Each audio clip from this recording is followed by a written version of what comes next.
안녕하세요. 법원 회생료 출신 회생파산 전문 법무사 최혁환입니다. 오늘은 금지명령에 대해서 말씀드리겠는데요. 금지명령, 개시결정이 나기 전까지 이게 채권자의 추심으로부터 채무자를 지켜주는 아주 고마운 제도거든요. 보통 이 개인회생을 신청할 당시라든지 또는 신청한 후에 금지명령에 대한 신청서를 법원에 제출하게 되는데요. 보통은 이제 개인회생 신청할 때 같이 이렇게 접수를 하고 있습니다. 근데 약간 이제 여담이지만요. 간혹가다 이 금지명령을 신청한다는 이유로 추가 금액을 요구하는 대리인 사무실이 있다고 들었거든요. 근데 이런 부분은 처음 상담을 할 때부터 잘 알아보시고 대리인 사무실을 선택하셔야 됩니다. 모든 비용이 사실 이건 포함된 거거든요. 속지 마세요. 금지명령은 불과 몇 년 전까지만 해도요. 뭐 채무 내역이 좋아야 한다, 아니면 최근 채무가 적어야 한다, 그래야 뭐 금지명령 나올 가능성이 높다. 뭐 이런 식으로들 많이 얘기했는데요. 근데 뭐 언제부터인지 몰라도요.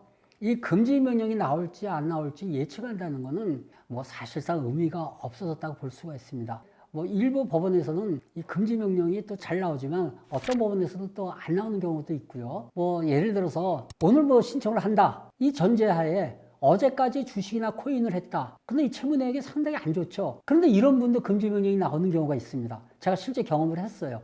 한 20대 청년인데요. 주식을 계속 했거든요. 그래서 금지명령 안 나온다고 설명을 했는데 금지명령이 나왔습니다. 반대로 가족의 병이라든지 여러 가지 질환, 그래서 어쩔 수 없는 상황에서 개인회생을 신청한 분, 이분인데도 금지명령이 나오지 않는 경우도 제가 경험을 했습니다. 이런 내용을 토대로 생각을 해보면 금지명령이 나올지 안 나올지에 대해서는 미리 확정적인 답을 드리기가 무척 어려운데요. 근데 예전보다 사실 금지명령이 나오는 확률은 굉장히 높아졌습니다. 근데 재신청을 하는 경우 금지명령 나오지 않나요? 재신청의 경우 금지명령이 나오지 않는다고 해서 처음부터 금지명령 신청 자체를 하지 않는 대리인 사무실도 있다고 합니다. 그런데 재신청이라 해서 100% 금지명령이 기각되는 건 아니에요. 판단은 왜 대리인 사무실 직원이 합니까?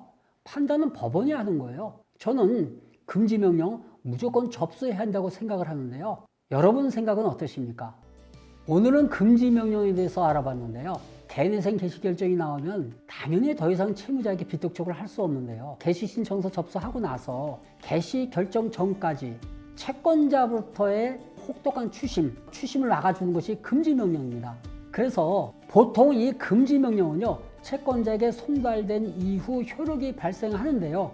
이 금지명령만 받더라도 대부분의 채무자분들이 천국이 따로 없다고들 말씀하십니다. 개인회생 포기하지 마시고 최선을 다하시길 응원하겠습니다. 오늘 법원 회생을 주신 회생파산 전문 법무사 최혁환 법무사의 회생TV는 여기에서 마무리하겠습니다. 다음번에도 더 재미있고 유익한 컨텐츠로 찾아뵐 테니까요. 오늘 제 영상이 좋으셨다면 구독과 좋아요 눌러주시고 응원의 댓글 부탁드립니다. 다음 영상에서 뵙겠습니다. 안녕히 계세요.